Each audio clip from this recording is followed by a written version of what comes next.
Baik, kita mulai saja. Selamat pagi, Bapak dan Ibu semuanya. Terima kasih atas kesediaan waktunya ya untuk kembali bergabung dengan kita ya di Philip Morning Market Call edisi Juni.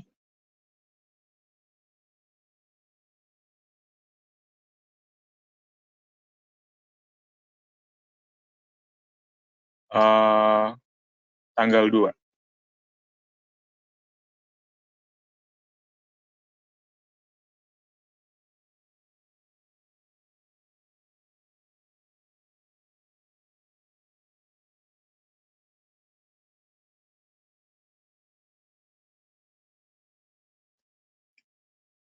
Sebelumnya, mungkin saya meminta tanggapan dari Bapak dan Ibu sekalian, kalaupun ada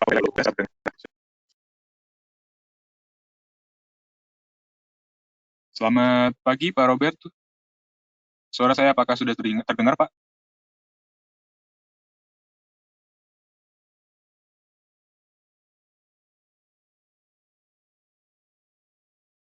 Clear. Baik, terima kasih banyak, Pak Robert.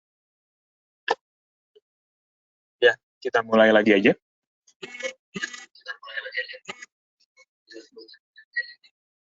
Oke, ya.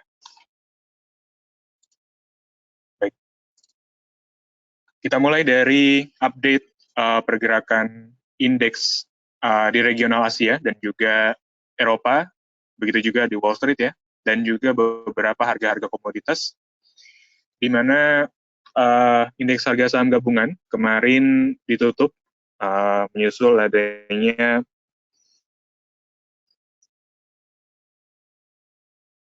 peringatan dari hari lahir Pancasila, jadi tidak ada perdagangan. Kemudian kalau kita lihat indeks di regional Asia, diantaranya ada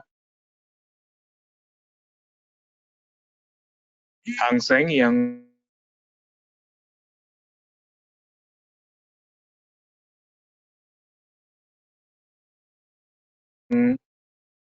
menguat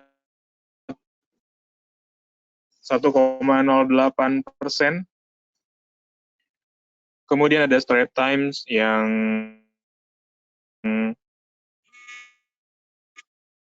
mengalami penguatan juga sebesar 0,73%.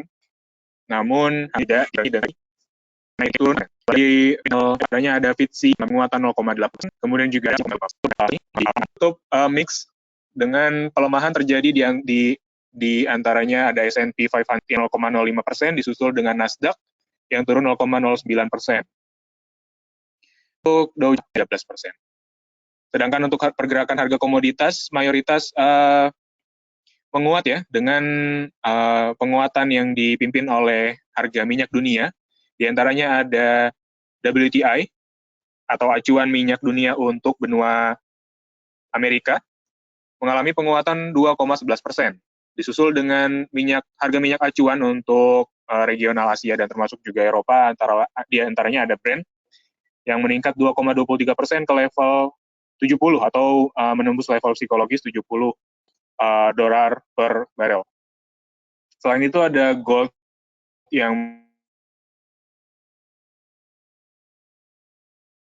melemah tipis 0,17%, masih di level 1.900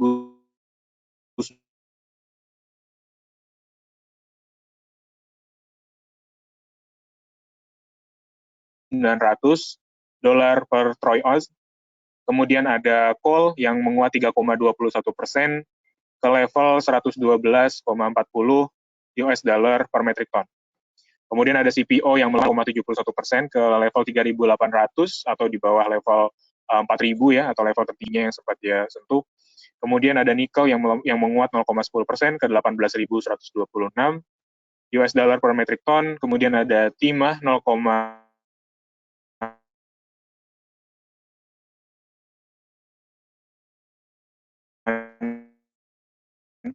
41% ke 31.000, dan tembaga ya, yang turun tipis 0,13%.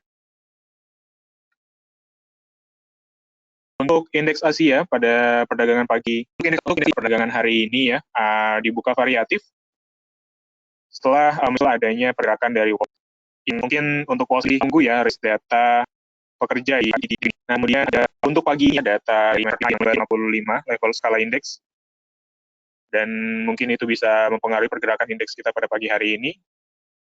Kemudian untuk dari Eropa, investor mencerna rilis data ekonomi, diantaranya inflasi zona euro yang meningkat ke 2% dari 1,6 di bulan April, didorong oleh harga bahan energi ya.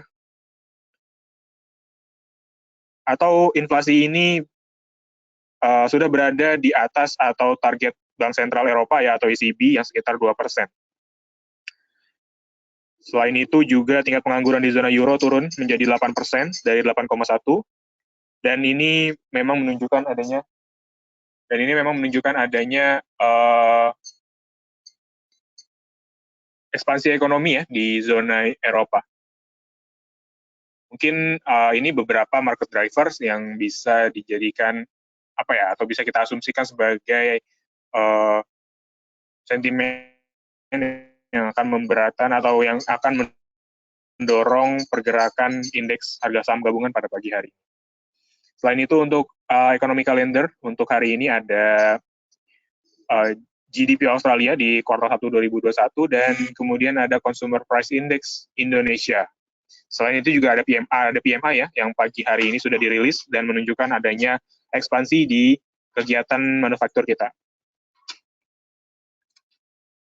Untuk rekap arus modal asing di pasar modal kita atau di pasar saham, untuk 31 Mei sendiri, asing tercatat net buy sebesar 774,46 miliar rupiah, dan membuat total flow secara year to date naik ke 3,39 triliun rupiah. Selain itu, dari berita korporasi, ada Akasa Wira Internasional yang menargetkan pendapatan dan laba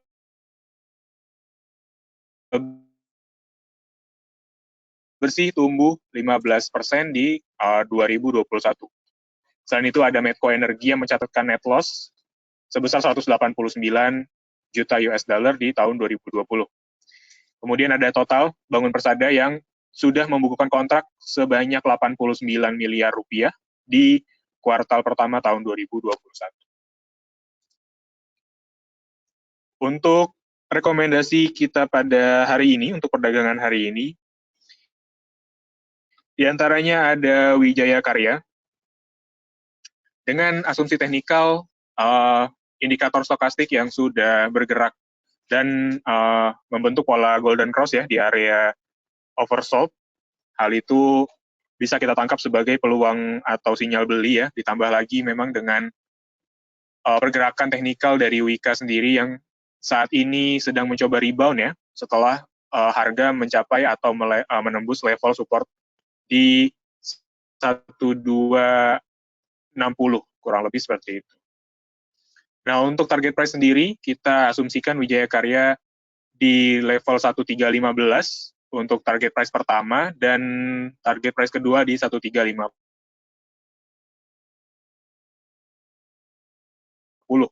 Sedangkan untuk stop loss, kami sarankan di level 1200.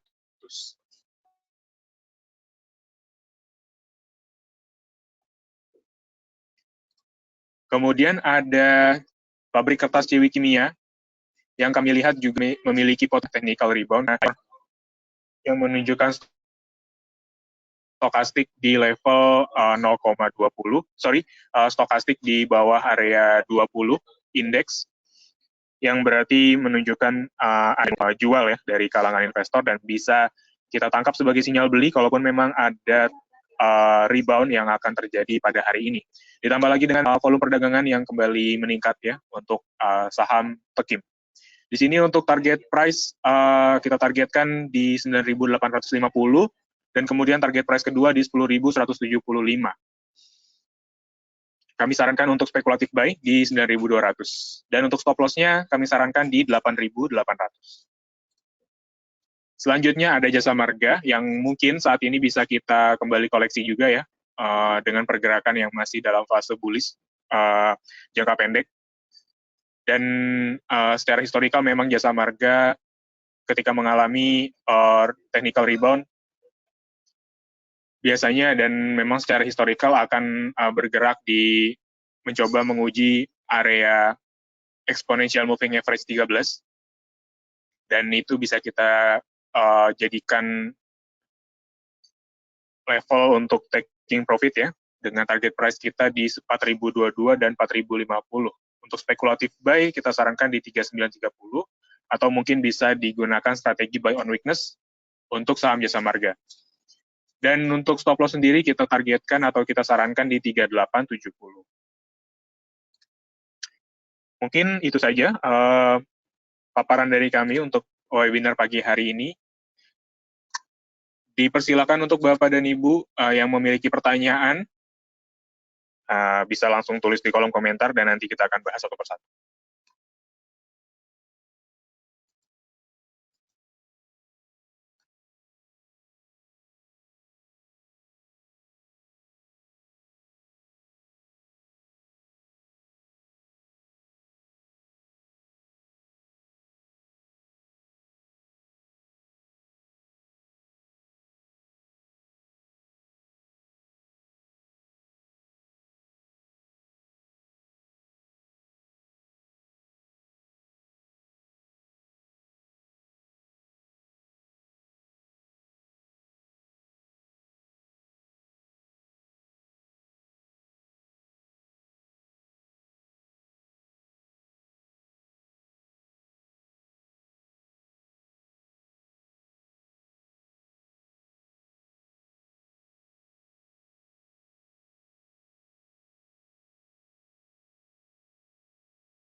Baik Bapak dan Ibu, kita mulai saja sesi tanya jawabnya. Di sini ada beberapa pertanyaan yang akan saya bacakan.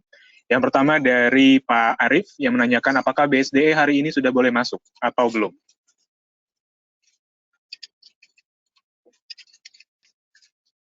Untuk BSDE kami melihat di sini ya, pertama dari pola pergerakannya. Di sini BSDE cenderung memiliki pola descending triangle.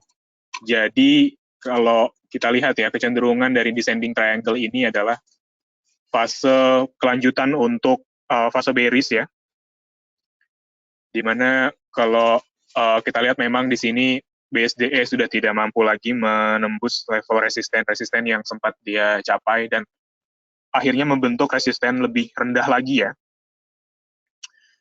Namun di sini bisa kita manfaatkan ya untuk mungkin kalau Pak Arif bertanya apakah sudah boleh masuk atau belum.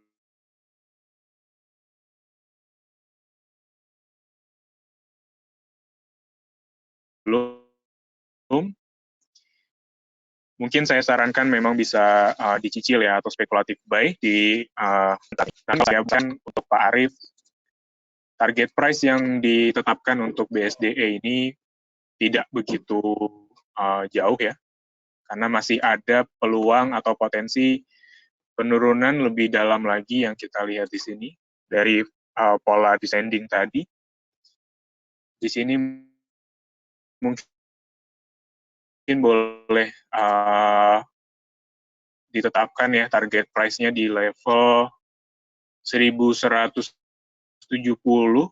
atau di atas exponential moving average-nya. Dan itu memang secara historical BSDE selalu mencapai atau menembus level exponential moving average. Tanpa penembusan tersebut, BSDE cenderung tidak bisa melanjutkan tren bullish-nya lagi ya, dan kembali ke dalam fase bearish-nya. Mungkin bisa diterangkan sedikit, ya, warnanya mungkin kurang lebih seperti itu.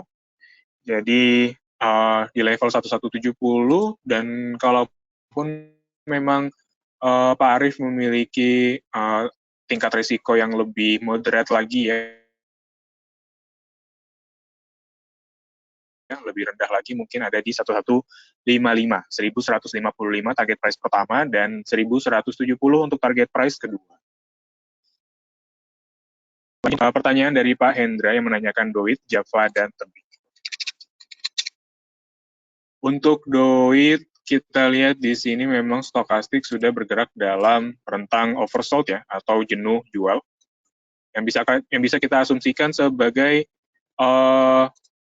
indikasi ya dari kejenuhan bearish yang sudah terjadi di Doit. Dan kalau kita lihat di sini secara historical memang ketika stokastik bergerak di area indeks di bawah indeks 20 ya, atau area oversold, Doit cenderung akan kembali meningkat ya.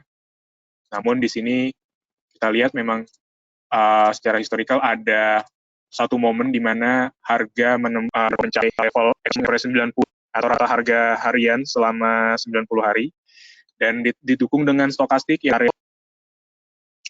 kemudian harga menguat ya, dan mencapai level di atas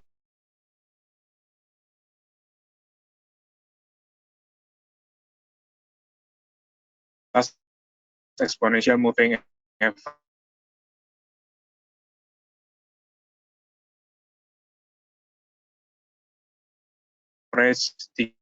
13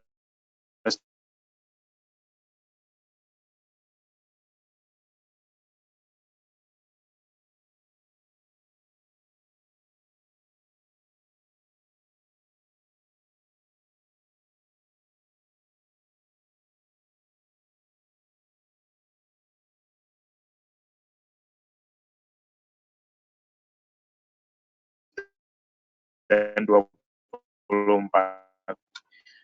Di sini kami lihat juga ada pola yang sama untuk perdagangan Doit. Namun di sini untuk exponential moving average-nya sudah semakin sempit ya, ruang dari exponential moving average-nya. Coba kita zoom lebih dekat. Ya, mungkin Bapak dan Ibu bisa lihat di sini exponential moving average-nya sudah bergerak dalam fase bearish atau menunjukkan adanya tanda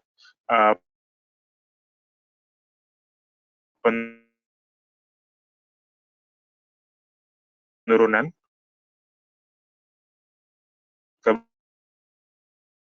keberlanjutan dari bearish-nya. Jadi mungkin untuk Pak Hendra bisa diperhatikan,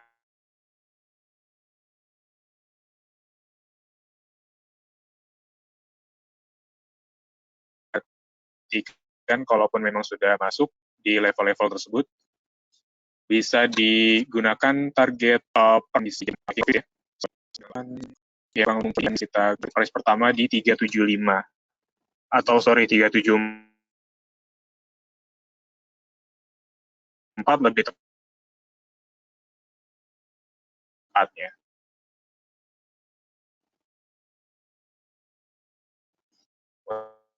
untuk Pak Hendra. Dan kalaupun memang belum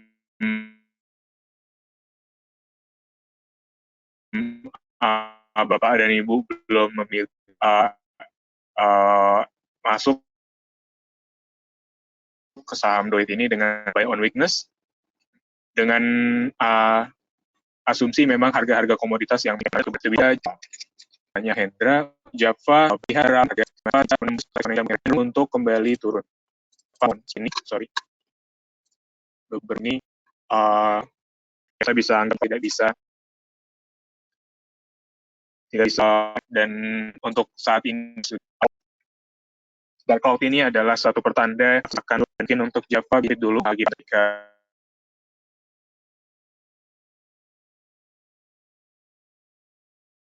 kalau Pak Hendra sudah memiliki saham Java, dan untuk Bapak dan Ibu kalaupun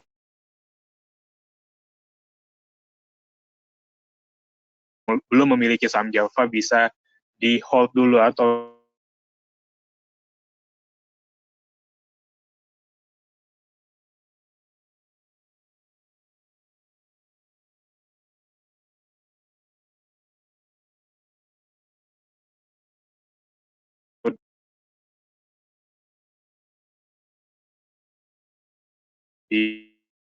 dimasukkan dulu ke dalam watchlist dan tidak layak untuk atau belum layak untuk dikoleksi. Kemudian untuk saham tebik, jangka menengah masih terjaga ya di atas exponential moving average 90 hari. Dan di sini kalau kita lihat kecenderungan ketika harga saham tebik ini bergerak mendekati EMA 90 atau eksponensial dengan grafik belakangan ini yang sudah mencapai EMA 90, bisa kita asumsikan tebik memiliki untuk lagi yang masih dalam rentang bullish ya atau layak beli ya untuk beberapa hari ke depan atau beberapa minggu ke depan. Di sini mungkin untuk Bapak dan Ibu yang belum memiliki saham akan situasi harga, dan walaupun memang Ibu beruntung bisa masuk ke saham tebik ini ketika saham tebik mengalami mungkin untuk target price pertama bisa kita 40, Ibu kepercayaan lebih ke tebik bisa kita sarankan juga untuk lebih tinggi lagi ya, di sekitaran 3.190. Namun kalau di sini dari tim riset kami mungkin menyarankan level pertama di 2850 atau level resisten dia. Dan kalaupun memang tebik ini masih memiliki peluang untuk menguat kembali, mungkin di 3190 menurut saya cukup optimis ya, atau cukup memiliki peluang untuk bergerak ke sana. Ditambah lagi memang dengan beberapa sentimen dari saham tebik sendiri dan dari sektor telekomunikasi ya, diantaranya dorongan dari pemerintah yang mendorong adanya infrastruktur percepatan ya, pembangunan infrastruktur 5G, yang dimana ketika rencana tersebut dijalankan, maka akan ada kebutuhan infrastruktur, dan terutama dari tower ya, menara telekomunikasi, dan juga dari infrastruktur yang menunjang 5G. Hal ini dimiliki oleh Tebik, di mana Tebik sudah menyelesaikan akuisisi 3.000 menara dan juga menyiapkan capital expenditure sebanyak 2 triliun rupiah untuk pengembangan infrastruktur 5G dan juga akuisisi menara-menara. Jadi kami rasa ini cukup kuat ya, modal cukup kuat untuk saham Tebik untuk menangkap peluang industri atau perkembangan dari 5G di Indonesia.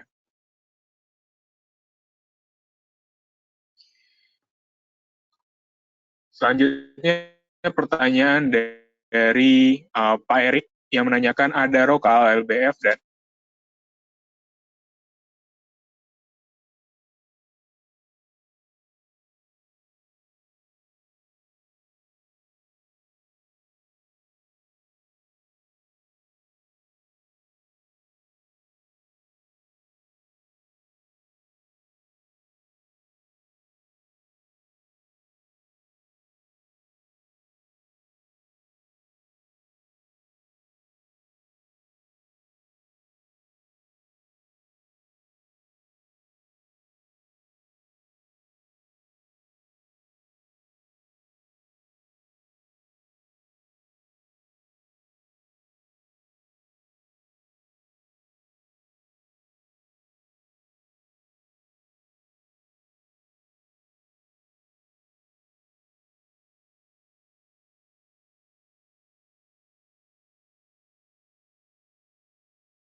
pun dari koneksi audio.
Iya,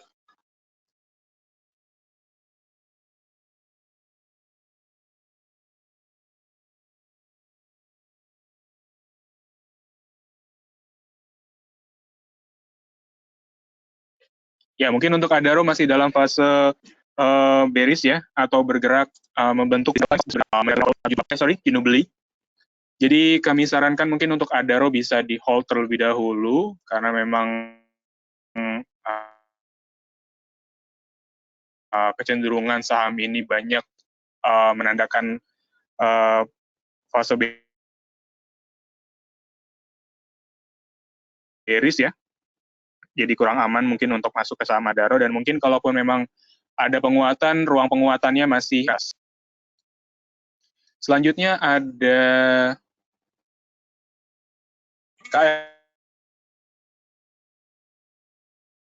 KLBF.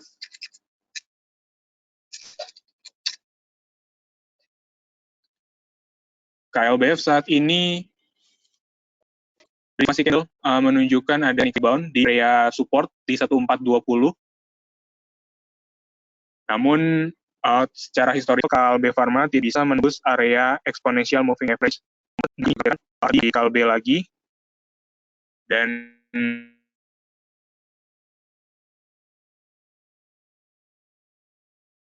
kalaupun begitu memang pergerakan dari KLB akan lebih terbatas ya. Untuk Pak Erik, kalaupun memiliki saham KLB Pharma bisa dicermati ya target price-nya atau exit levelnya di 1470.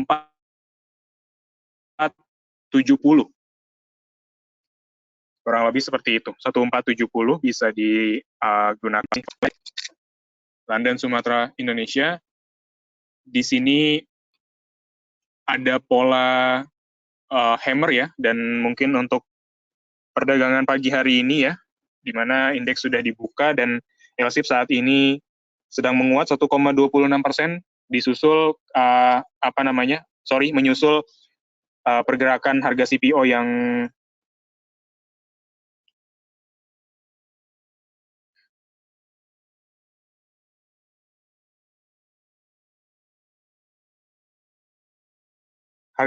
masih negatif ya, 0,71%. Namun di sini kita lihat dari lockdown yang dilakukan oleh Malaysia bisa mempengaruhi dari tingkat produksi CPO sendiri ya, terutama CPO Malaysia. Jadi mungkin itu sentimen yang bisa ditangkap dari dua sisi, diantaranya dari penurunan tingkat produksi dan juga bisa inventorinya ya. Karena konsumsi dari CPO masih stabil ya. Mungkin kalau hari ini LSIP ditutup menguat, bisa kami sarankan untuk buy LSIP di dekat-dekat current price-nya, dan mungkin boleh kita tarik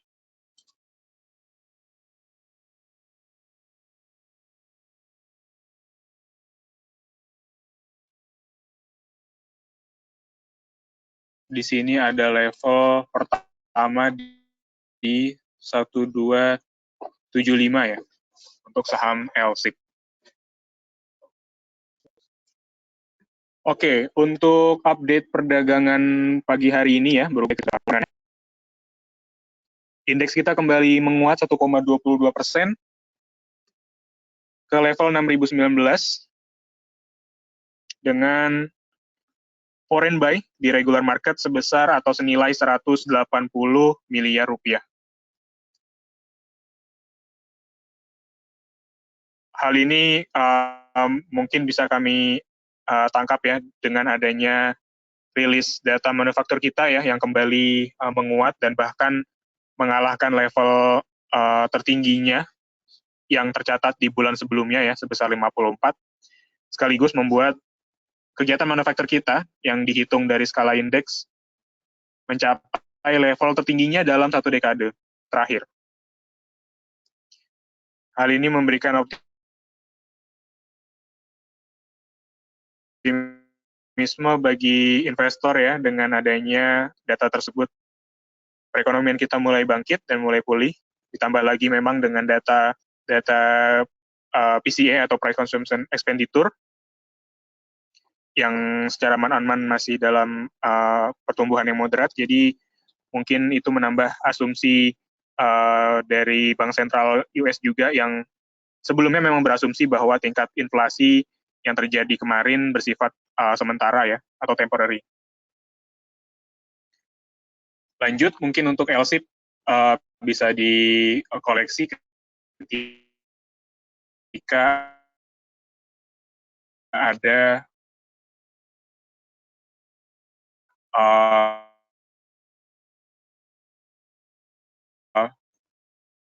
pola candlestick yang positif atau bullish saat ini. Selanjutnya untuk pertanyaan dari Pak Ferial, bagaimana prediksi IHSG di bulan Juni? Oke, baik, kurang lebih mungkin tadi bisa kita sampaikan, dan mungkin kalau dari pandangan kita untuk bulan Juni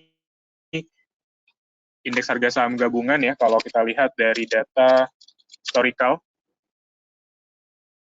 indeks harga saham gabungan kita di bulan Juni itu cenderung bullish ya, di mana misalnya secara rata-rata di bulan Juni memang selalu menguat. Dan kemudian juga kalau kita lihat return 20 tahun terakhir, itu tumbuh 0,88%. Dan memang kalau untuk 5 tahun masih menunjukkan pola bullish, di mana untuk IHSG tercatat naik 1,74%. Jadi memang untuk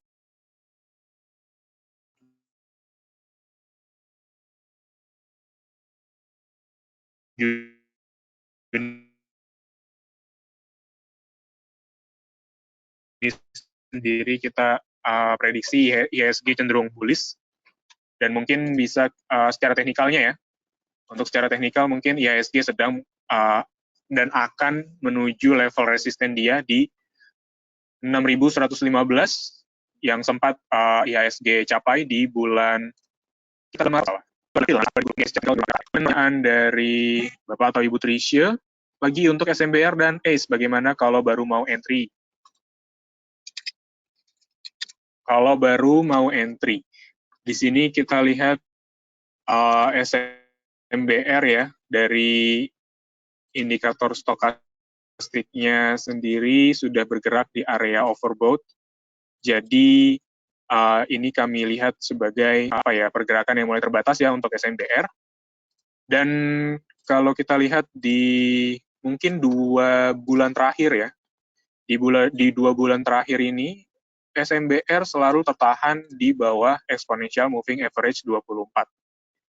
Jadi dengan adanya momen kenaikan yang sudah terjadi sebelumnya, yang bergerak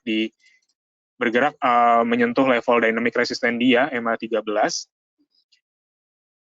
Jadi mungkin kami lihat di sini SMBR, kalaupun ada penguatan atau potensi penguatannya mungkin akan terbatas ya, dan mungkin hanya akan bergerak di area di bawah area exponential moving average 24. Kurang lebih seperti itu analisa SMBR. Bisa dicermati dulu ya, atau bisa di hold dulu, jangan masuk untuk level-level saat ini, karena kecenderungan secara teknikal lebih menuju kepada fase bearish ya. Dan mungkin kalaupun Bapak dan Ibu juga mau melihat adanya entry level untuk SMBR,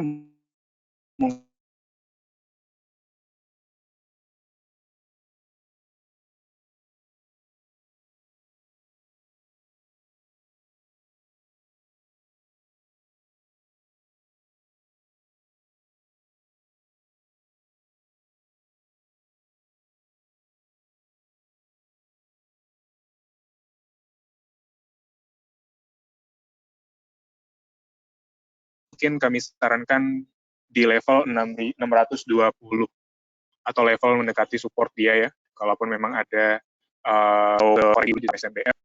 Kemudian Ace Hardware, kita lihat untuk hari ini hardware atau mungkin bisa tangkap sebagai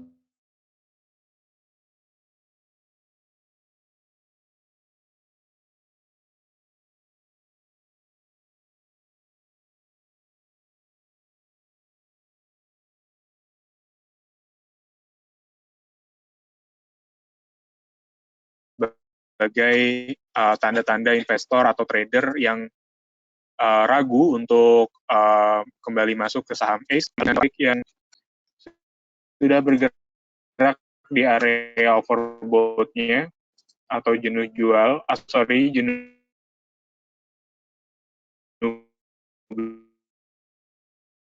beli. Jadi bisa kita asumsikan S Hardware memiliki peluang cenderungan untuk harga menyentuh level moving average 90 hari. S Hardware cenderung turun ya untuk gerakan. Jadi mungkin bisa kita hold, kita rekomendasikan untuk di hold, masukkan ke dalam watchlist Bapak dan Ibu. Kalaupun nanti ada koreksi lagi, bisa kita sarankan ya untuk lihat level di level 1440 untuk mungkin bisa jadi pertimbangan entry level ya bagi Bapak dan Ibu kalaupun ingin masuk ke S Hardware. Dan juga mungkin ada di level 1420. Kurang lebih seperti itu. Dan mungkin untuk saat ini kami sarankan untuk di hold dulu atau dimasukkan ke dalam watchlist.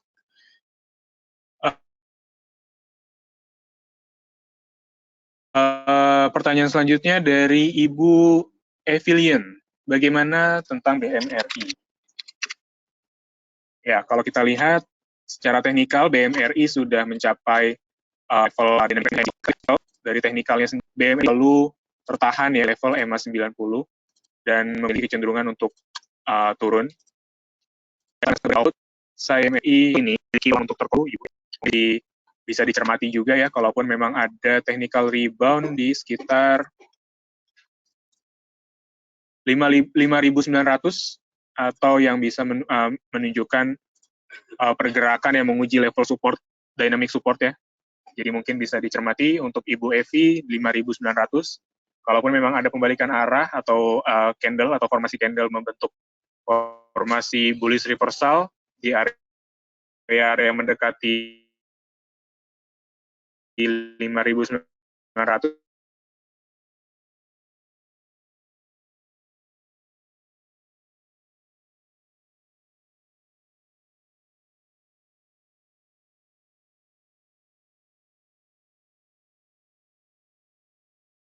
terus bisa dicermati ya untuk entry buy lagi. Kemudian dari Pak Hadis menanyakan bagaimana saham Antam dan BBTN. Untuk menunjukkan dan di sini kalaupun memang Antam ditutup di bawah level EMA 24 saya rasa mungkin Antam akan melanjutkan pelemahannya terlebih dahulu ya. Dan mungkin bisa dicermati juga level yang mendekati eksponensial 90. Kurang lebih seperti itu untuk strategi Antam, bisa di hold dulu dan jangan masuk karena kurang cocok ya kalau lihat dari formasi. Kecuali untuk hari ini, kalaupun Antam menguat ya dan bisa membentuk formasi candle bullish untuk perdagangan hari ini, mungkin bisa bisa dicermati untuk perdagangan besok. Karena Antam mungkin bisa melanjutkan penguatannya. Jadi untuk penentuannya hari ini bisa dilihat terlebih dahulu.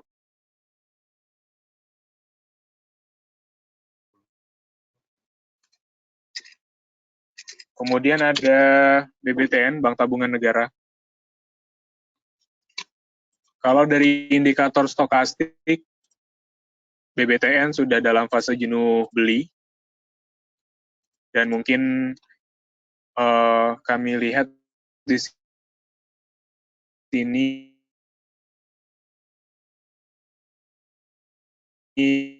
kecenderungan untuk terkoreksi terlebih dahulu ya Pak Hadis.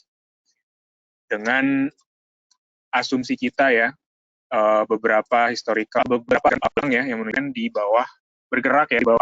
Nah, kalau kita bahas peluang yang cukup baik di tahun ini, yang mungkin Bapak dan Ibu sendiri sudah membacanya ya di berbagai media berita, di mana pemerintah merelaksasikan loan to value ya, atau kebijakan DP rumah 0%, dan hal itu bisa memberikan relaksasi kepada masyarakat untuk memiliki atau mengambil kredit properti ya, KPR maupun KPA. Ditambah lagi memang data kalau kemarin ya ada data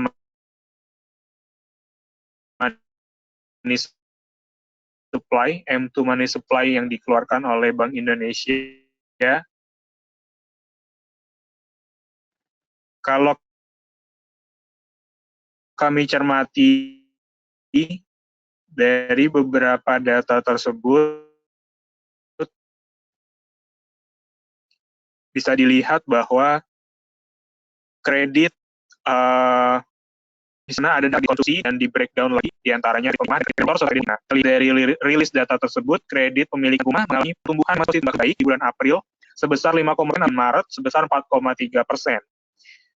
Dan hal ini menjadi kenaikan satu-satunya di antara segmen kredit yang ada di perbankan seperti kredit modal kerja dan kredit investasi yang masih menunjukkan atau bergerak kontraksi ya, terkontraksi pertumbuhannya.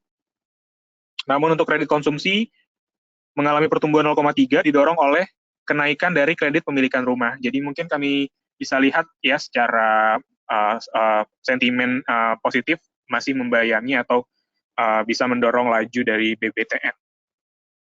Namun kalau dari segi teknikal, saya rasa BBTN akan mengalami koreksi terlebih dahulu ya, dan mungkin koreksinya masih dalam fase atau rentang yang cukup pendek ya.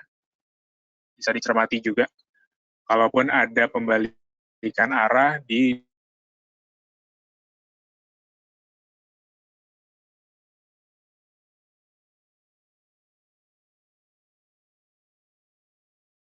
dekat exponential moving average 13 hari.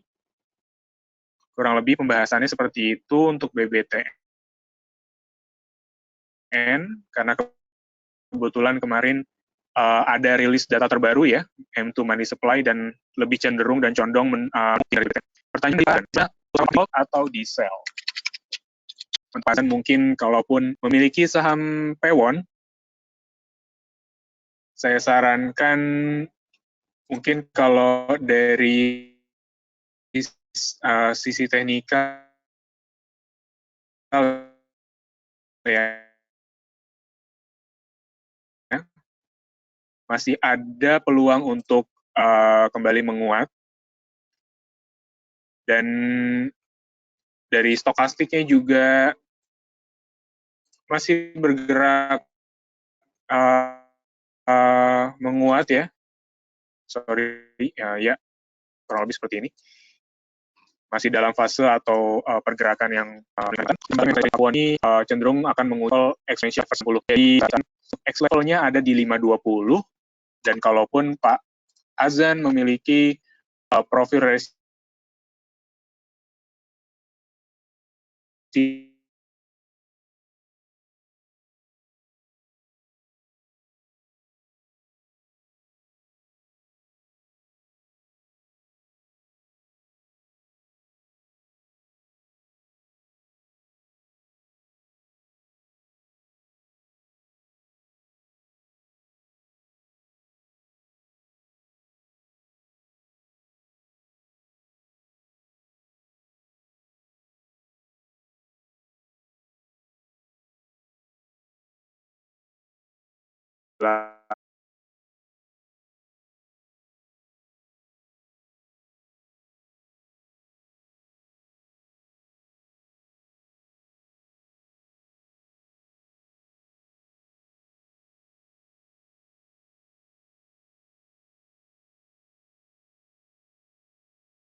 Oke. Uh, Mungkin untuk PPRO dengan penguatan yang sudah terjadi ya beberapa minggu belakangan dan cenderung signifikan, kami sarankan mungkin kalaupun sudah memiliki saham PPRO bisa direalisasikan dulu keuntungannya, dan kalaupun belum memiliki saham PPRO ini, kami melihat tingkat resikonya lebih tinggi ya dari potensial gain-nya. Jadi mungkin uh, bisa dikesampingkan dulu ya PPRO dan di hold dulu. Dan ini memang PPRO sudah menembus level resisten dan cenderung menguji ya saat ini di level 90 untuk Ibu Levi. Kemudian ada LPPF. Saham LPPF yang kita lihat di sini memang dalam fase bullish ya, continuation di atas, dan harga cenderung bergerak di atas EMA 24. Dan untuk saat ini memang LPPF dari stokastik sendiri sudah menunjukkan area bergerak di area oversold atau jenuh jual di kalangan investor atau para trader, dan ditambah lagi dengan pola Morningstar ya, pola Morningstar yang terbentuk di perdagangan hari ini ya. Jadi untuk formasi candle dan juga stokastik itu cenderung menunjukkan adanya penguatan kembali untuk saham LPPF. Jadi bisa dicermati saham LPPF. Kalaupun Ibu Levi belum memiliki LPPF, current price hari ini bisa digunakan untuk entry level, dan mungkin untuk target price-nya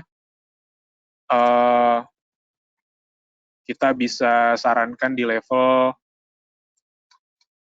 mungkin ini level saya cukup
oke. Untuk saham ini, stokastik masih menunjukkan adanya peluang untuk menguat ya saham BRIS. Dan kalau kita lihat ya mungkin poten BRIS bisa sampai level 2120 ya, atau level tertingginya di 2120, dan mungkin untuk level yang lebih moderat ada di 2030 untuk saham BRIS. Di ini masih agak jauh ya, atau cukup memberikan potensial gain yang cukup baik kalau kita lihat dari target price pertama dia ya.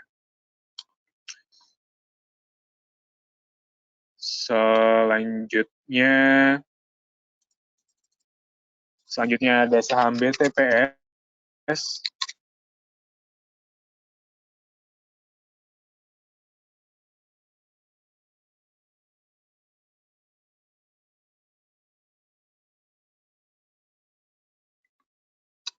saham BTPS saya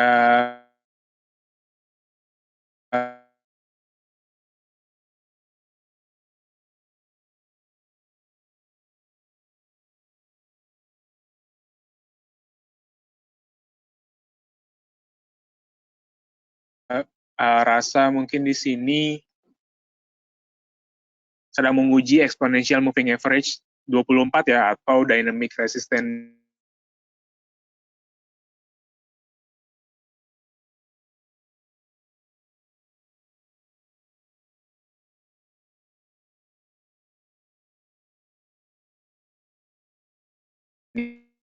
ya.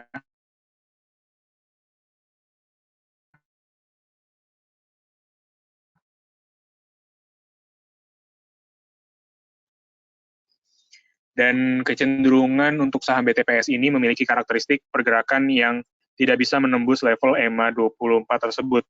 Jadi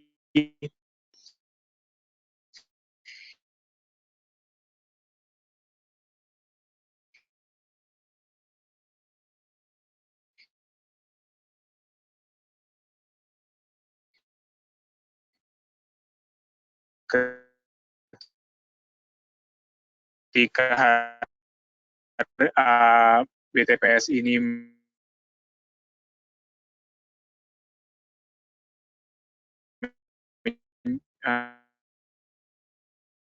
menguji atau mencapai level EMA 24, kami sarankan untuk di taking profit dulu ya, atau direalisasikan dulu keuntungannya. Dan memang adanya kecenderungan setelah itu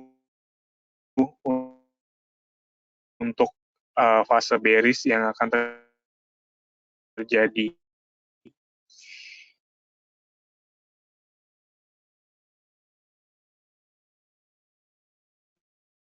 Jadi kalaupun memang belum memiliki saham BTPS, saya rasa ini cukup